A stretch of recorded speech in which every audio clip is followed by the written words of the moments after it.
All right, it's Media Day, 21-6A. We're joined by C E King head coach Derek Fitzhenry. Coach, man, you got to talk a little bit about last year. You guys not only got into the playoffs in one of the toughest districts in the state, but you got yourself a playoff win for the first time since 2015. Talk about how that all came together and how you guys started gaining momentum throughout the season. We felt like I had a good football team, and I think we did a good job. Our coaches, I'll say our assistant coaches, through the whole COVID period and all that stuff, and stopping and starting workouts. I feel like our coaches did a great job of getting us ready for those first few games, and we beat some really good football teams. Beating South Falls and Ridge Point. Ridge Point had a great year this year too. Great program. And that that helped us, our kids, see that, hey, we can be on this stage with these top contenders, and we got some good football players. And we were in our fourth year of the program, and feel like some of those things that you do with the program are starting to come together. Yeah, let me ask you a question.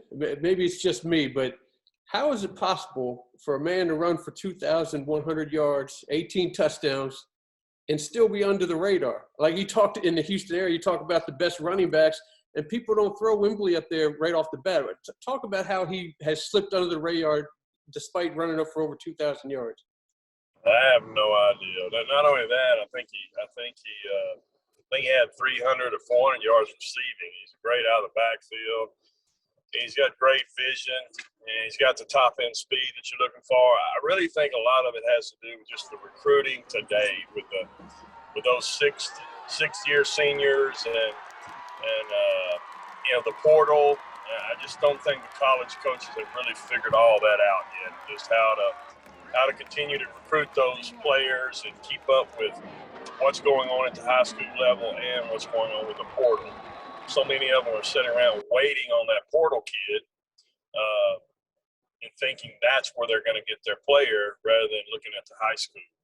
So I think that's played a part of it. Other than that, I just can't figure it out. I mean, he's got he's got the times, he's got the size, he's got the strength. I mean, the guy is, fire cleaning over 300 pounds, and can run a 4.4, and has done so at every camp he's been to. So I don't get it. I mean, now he's been offered by Lamar and a few colleges like that. But none of the Power 5 guys have come in. But again, I think that just the nature of the beast right now. Right. In the recruitment process. And we got last year, people couldn't really show up at the games to see him anyway. They had to go on video and all that stuff and maybe not show up to recruit him. So that all could change the senior year. Let's talk about how huge the offensive linemen are in your district. I mean, you got some of the biggest guys. You got Dewberry at Atascocita. You got that big kid over at Summer Creek. And then, of course, Van Wells, who I met last year when I was talking about Cameron Keyshawn. How do you grow them so big in that district? And how do you, you coaching your defensive guys, how do you get them around those guys? And on offense, is that a deal where you just say, hey, Jarrell, just run behind Van, you'll be all right? Yeah.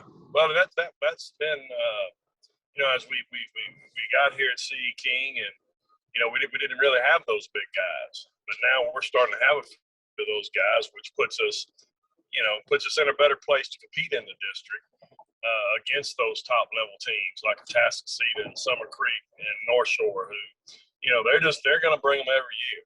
I think Atascocita had a freshman starting for them last year that was 6'5", 6'6", 300 pounds. He was a freshman.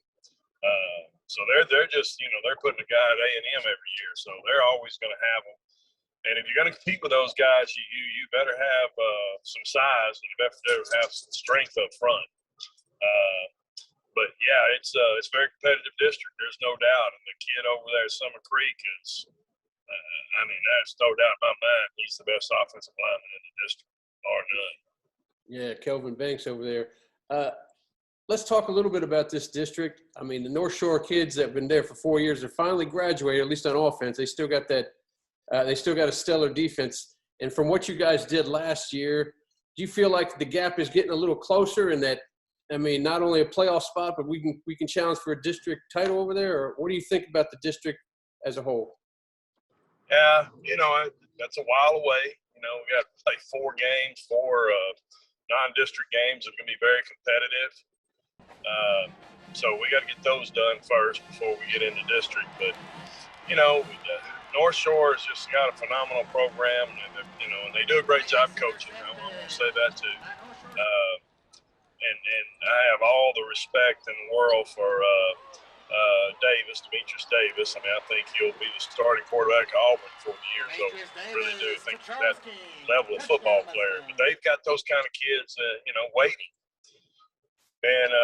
And they've got a program. So they're still going to be a top-level football team, and you're going to have to bring your A game. And until we do it, until we go out there and compete against them and make them play football, can't say we have. We can't say we are until we do it.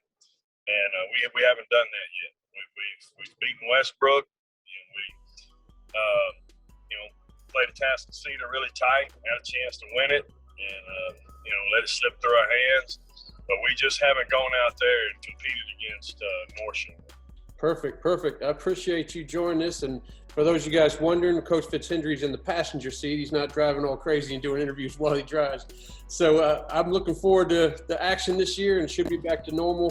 August 26th we'll get started. And I appreciate you joining us, Coach.